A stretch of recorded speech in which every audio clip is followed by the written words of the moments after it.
From it's too important.com, this is the first of our video and audio presentations. Today we're going to talk about the subject of sports stadiums, not only in Chicago, but primarily concentrating in Chicago, and with some examples elsewhere in the United States. With these stadiums, it's currently looking at the Chicago Bears. They're currently playing at Soldier Field, which in the 60s, 50s, and whatnot was a multi-purpose stadium that was owned and still owned by the Chicago Park District. But they had some football games there. They would have fire shows there. They even had stock car racing. It was the ultimate multi-purpose arena. In fact, it was actually fairly big on the NASCAR circuit back in the day.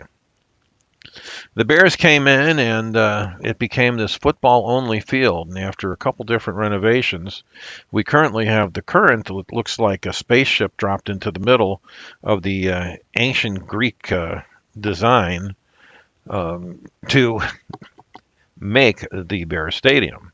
And the Bears are currently unhappy with it. Other sports venues in other states, other cities are fancier, have more seats, different types of things that they can charge fans for, different types of luxury seating and stuff like that. So they're looking at possibilities and options. Of course, Chicago being in Illinois, which is probably one of the highest tax states. I know California and New York, they're constantly competing with Illinois for that particular designation. But it causes a situation where the Chicago Bears are looking for the best deal. And this seems like a combination of public-private ownership. I'm not even sure what the ownership is looking like in what the Bears are trying to deal with here. That's an up and down situation. So not only does Chicago have some location for it, one of them being maybe redo Soldier Field again. There are some other opportunities. Mayor Brandon Johnson is begging like all get out to keep the Bears in Chicago. Arlington Heights is another one that has come up. There's some land up in Arlington Heights that's available. Pretty good transportation modes and all that stuff to get up to that way with Metro going out there and Illinois 50 Route 53 going up there. And then the other one that's been creeping in, and a lot of things have been going towards this particular location and this state, and that's in Indiana, most specifically in the Hammond, Indiana area. Right now, Gary, Indiana, Hammond, Indiana are both somewhat economically depressed. They've had trouble since the steel industry left. Used to be one of the most robust cities back when I was a kid in the 60s. But it's fallen on hard times. They have not recovered from the steel industry closing up. I know there's a casino over there. When I drive through that area, it just doesn't look very well. Back in my wedding photography days, I photographed weddings for three weddings for this one family that lived in Gary, Indiana, and they lived in a part that was not in the downtown area, but almost looked like a suburban area. Very nice area. And the father there said, I think we may be moving, which was kind of interesting because they had a really nice place. Of course, there's a lot of people in Illinois that say they have a really nice place too, but property taxes have been driving them out. Income taxes have been driving them out in Illinois, although they keep a closer head on that. It's hard to do, but every other tax and fee Illinois comes up with. Sales tax on top of gas tax when you're at the pump. They're always about anywhere between 70 and a dollar more a gallon between Illinois and Iowa, and 70 and 80 cents a gallon more between Illinois and Indiana. Don't even ask about Missouri. I don't know how they do it, but they keep it generally even less. So we take a look at what's involved with this stadium situation. Well, first, there was a stadium that was built for a soccer team called the Chicago Fire, and that was done in Bridgeville, Illinois.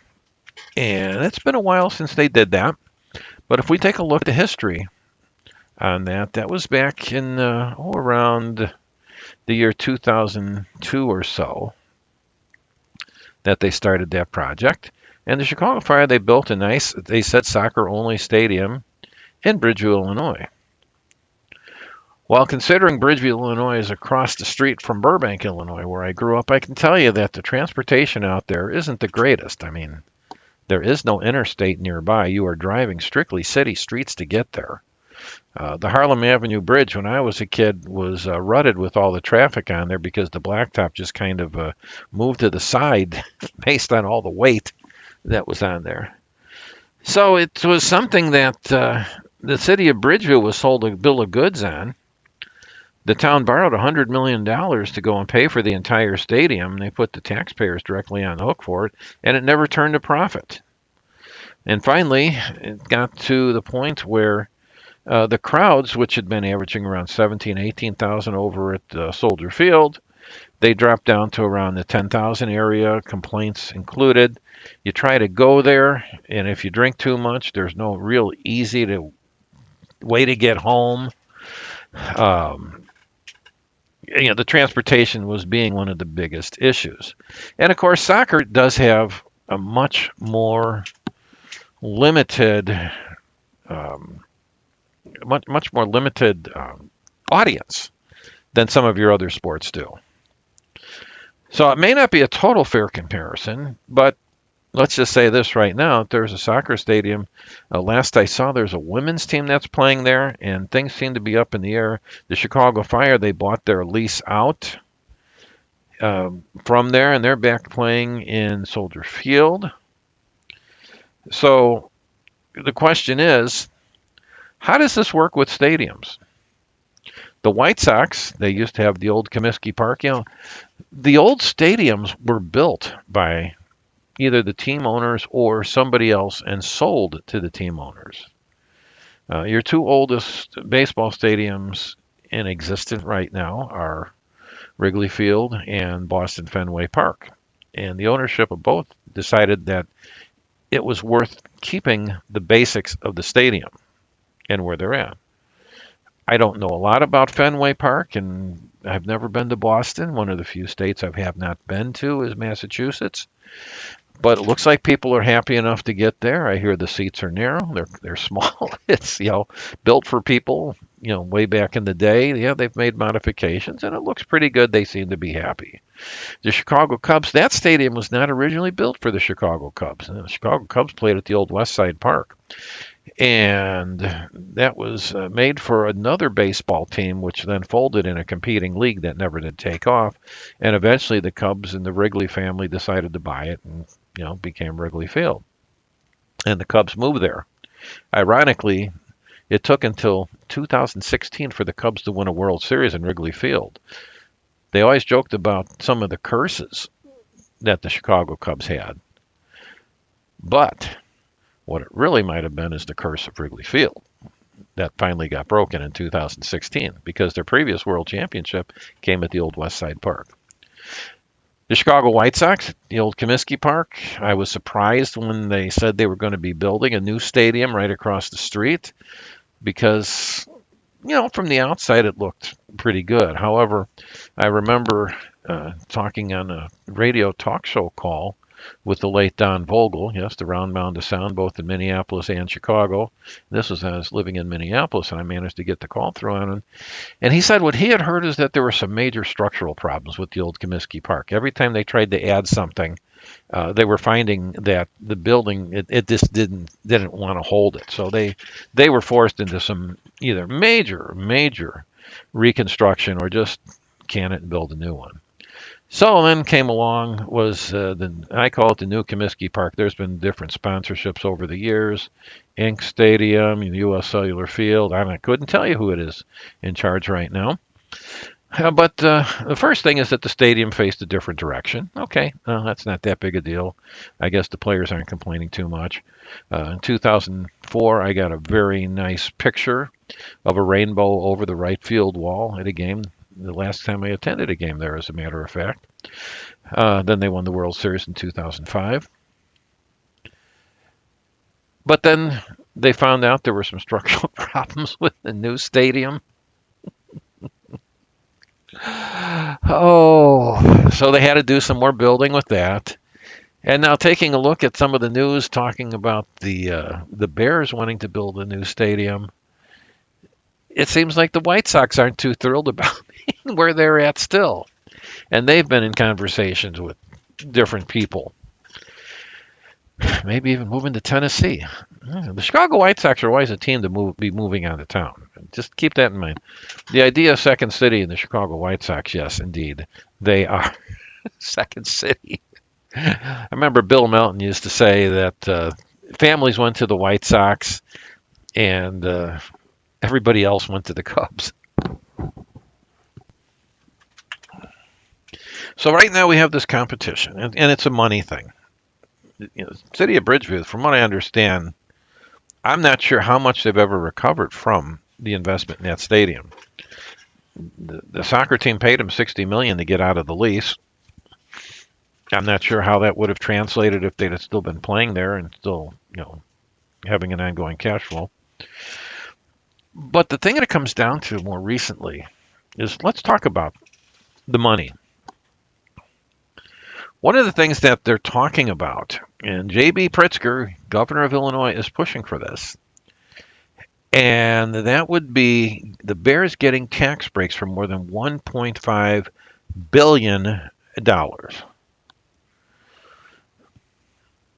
Okay, Cook County Treasurer's Office, $1.5 billion. Who gets to pay that? Where does that money come from? What would be there otherwise? Are we talking vacant land? Even vacant land is owned by somebody, usually is paying something in property taxes, whether they're using it or not. And the note is if the Bears paid their full property tax bill based on the value of the land, the current annual property tax is estimated at a total of $53.2 million based on Arlington Heights' current tax rate. Under a proposal in Springfield, if the assessed value of the land is frozen, the team would be on the hook for a $4.2 million tax bill. If they negotiate a $10 million payment in lieu of taxes or a pilot, the team would pay $14 million annually, and that would equal $39 million annual property tax break, or $1.5 billion over the 40-year lifespan of the project. The Bears will only pay $14.2 million of the $53.2 million tax bill. So, who gets to pay the rest? Property taxes are one of the taxes that is based upon not real money. It is based upon valuation. One of the things that forces people out of their houses is increases in property tax, because it is only tied to an increased valuation or an increase by taxing districts to say we need more money, so we have to raise what's called the mill rate. This being the case, does it really pay for a community to have a stadium? Has Bridgeview, Illinois ever recovered? Does the city of Chicago, whatever tax breaks they give the people, do they somehow make it back? You wonder, because constantly taxes are being requested from the state, which means that a lot of that's coming from outstate Illinois to pay for things like public transportation in Chicago. Yeah, not that Farmer Joe down north of Cairo is ever going to be, hopping on the Metro, but, he's got an investment in it. So maybe he should just take the 7-hour ride up from Southern Illinois and check it out. He has ownership in it. Why is it that sports teams need all these breaks when historically sports teams, way back in the day, of course, built their own stadiums?